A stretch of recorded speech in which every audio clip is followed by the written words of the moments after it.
İlat arasında benzinin ýene-de gymmatlyjykdygy barada akmışmışlar howsala döredýär. Dün 28 fevral günü Türkmenistanyň Demirgazyk Daşowut welaýatynyň ýanygy çuýulýan stansiýalaryna uzun ulag nowatlary emele geldi diýip Kronika Türkmenistan neşri ýurt içindäki habarçylaryna salgylanyp çarşembe günü habar berdi.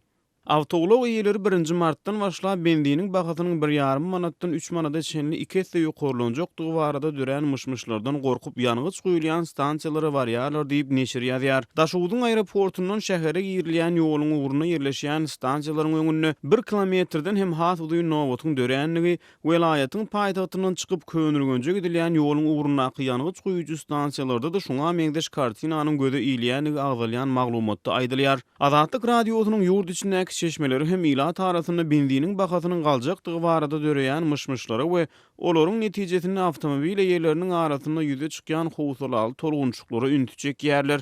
Azatlygyň bir çeşmesi Demirgazyk welaýatynyň administrativ merkezinde ýerleşýän ýanygy çuýujy stansiýalarda 28 fevral günü benziniň elýetersiz bolanlygyny aradan bir gün geçen soň benziniň ýene-de öňkü bahadan satylyp başlananlygyny habar berdi. Bu sebäpden çeşmelerimiz 20 fevralda da welaýatyň merkezi şäherindäki we etraplaryndäki ýanygy çuýulýan stansiýalarda A95 markaly benziniň tapdyrmaýanlygyny habar beripdi.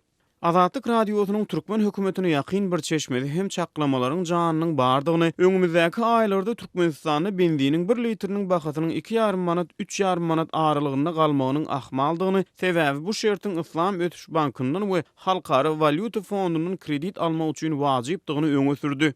Türkmen häkimiýetleriniň ýurdun hyzmatdaşlyk edýän daşary döwletleriniň ykdysadyýetine dören petegaççylygyň täsirine galdy diýip düşündirmäge synanşan ýurtdaky ykdysady kynçylyklaryň sebäplerini Türkmenistanyň syýasy we ykdysady durmuşyny ýyzyrlaýan synçylar häkimiýetleriniň alyp barýan syýasatyny bärden gaýtmalary esaslandyrýar.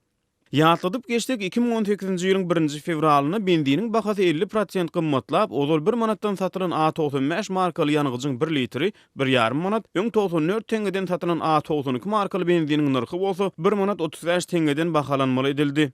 Benziniň bahasynyň galmagy bilen fevral aýynyň 2-nji 10 günlüginde Aşgabat şäherine Senagat we Käbir ady karytlarynyň bahasy 80 götürüm ýokary galypdy. Şol bir wagtyň özünde benziniň gymmatlamagy bilen Türkmenistanyň süýt gatyk önümleriniň nyrhlary hem ýüz götürüm gymmatlapdy. Şeýle-de soňky bir näçe aýyň dowamyny daşary ýurt valyutasynyň nyrhy hem durnuksuz oýnap, onuň bahasy resmi kurs bilen deňeşdirenine takminan 3-4 esse ýokary galdy.